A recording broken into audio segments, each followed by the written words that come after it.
Muy buenas. Buenos días, tardes, noches, desde donde quiera que me estéis viendo. Aquí desde donde estoy emitiendo, pues mediodía. Ahora mismo me llamo Cristian G. Sánchez y bueno, pues soy ese charlatán que inició hace un mes nuevo, una nueva línea de vídeos que se llaman Hasta el Moño con C. Y hoy pues voy a intentar ser sintético, mirar, porque trabajo sin guión y normalmente si no, a donde me lleva la pluma, pues de repente soy demasiado charlatán y hago vídeos de 9 minutos. Pues mirar, os voy a comentar una cosita que estaba pensando yo estas semanas a propósito de las noticias con el caso de esa madre que vuelve a su país para sentirse protegida de un drama de violencia de género y de repente encuentra que desde instancias internacionales la instan a devolver a sus hijos al maltratador en un país pues que no es el suyo, ¿no? Como conoceréis este es el caso de Juana en España, en concreto en Andalucía, y bueno, pues toda la historia y el periplo que está teniendo que pasar de estar escondida, de huir de la justicia, ¿no? Porque justo esta semana, además, aparecían en nuestros titulares, pues como, digamos, el Tribunal Superior de Justicia ha fallado en contra del caso de Juana y, por tanto, la obliga a entregarse y, por supuesto, también a entregar a sus hijos a ese hombre con denuncias por agresión machista y, además, pues claramente confirmadas, ¿no? Porque de hecho tiene... Es que de verdad que no me salen las palabras y estoy bastante cabreado y muy entristecido por esta situación, porque a mí me gustaría explicar que como educador, la mayoría de las veces que de alguna manera se puede intuir que el trato en casa no es un buen trato, no necesariamente que existan maltratos, sino que el trato en casa no es un buen trato, generalmente las primeras víctimas suelen ser los niños y las niñas, precisamente porque nos han educado en un sistema que siempre se tiene que basar en la superioridad de algunos por encima de otras, ¿no? Y de otros.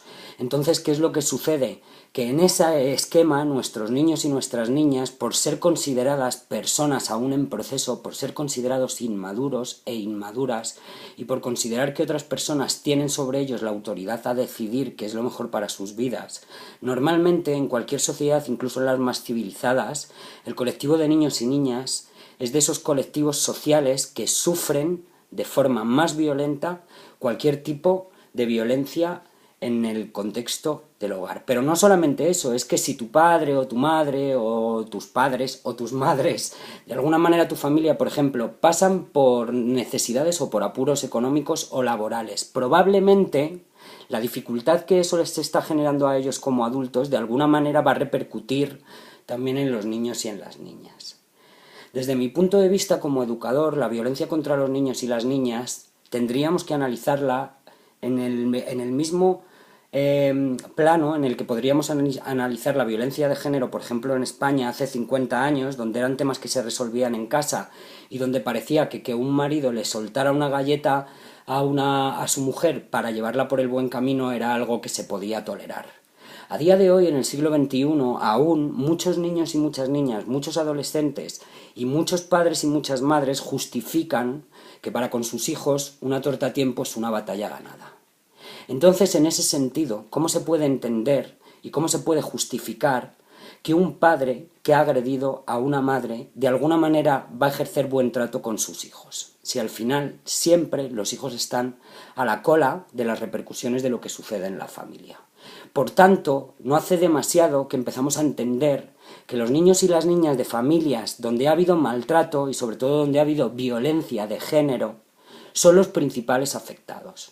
Y a día de hoy tenemos que leer en las noticias en España el desamparo de una madre que tiene que esconderse para no tener que devolver a sus hijos. Me da vergüenza, sinceramente, y me da mucha pena. Por otro lado, me da muchísima pena.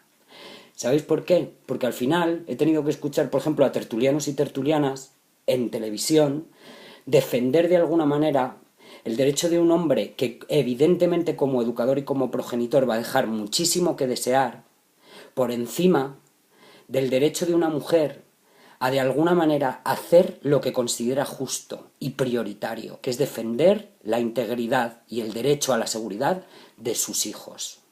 Y en este sentido, claro que ha sido un fallo del Constitucional, claro que ha sido un fallo del Constitucional, precisamente por eso, porque estamos fallando en el amparo. En otro momento, tal vez, en otra historia paralela de nuestro país, en España, ahora mismo Juana sería una madre coraje y no una prófuga de la justicia. Y estos son los momentos en los que uno se plantea si verdaderamente la justicia es ciega o si de vez en cuando tiene un ojo abierto y no es para el bien del débil y no es para el bien de las personas desprotegidas.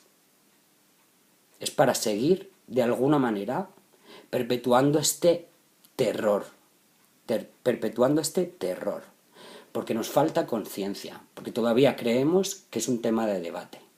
Y en lugar de proteger a una conciudadana, a alguien que ha vuelto a su país precisamente intentando augurar esa protección, lo que estamos haciendo es tratarla como si fuera una delincuente. Y al final de todo esto, a la cola de todo esto, están dos pequeños que están siendo víctimas no solamente de la violencia machista que se ejerció en su hogar hace X tiempo, sino también de esa violencia machista, rancia y tremendamente injusta, que es la que se vierte desde la estructura, la que de verdad descorazona, porque al final, en un último intento de pegar un coletazo apostando por la justicia, te han dado una patada en la boca del estómago. Entonces tal vez lo que deberíamos pensar, desde mi punto de vista, si por lo menos tenemos un poco de sentimiento de pueblo y aparte un poco de empatía, es que esa madre está exponiéndose a los medios, está iniciando una trayectoria que a nivel burocrático podría resultar en ciertos delitos precisamente porque cree que es lo justo. Y yo desde aquí, desde luego, la animo. Y animo también a todas esas compañeras y compañeros que han sido capaces de unirse para luchar por el caso de Juana. Ya está bien, ya está bien. Vamos a intentar tener un poco de cabeza fría, que no pueden estar por encima la cabezonería y los derechos de una persona que en general maltrata frente al derecho a la seguridad, a la integridad y a la dignidad de un niño. Y por supuesto, de una niña. Bueno, chao, que al final otros 8 minutos.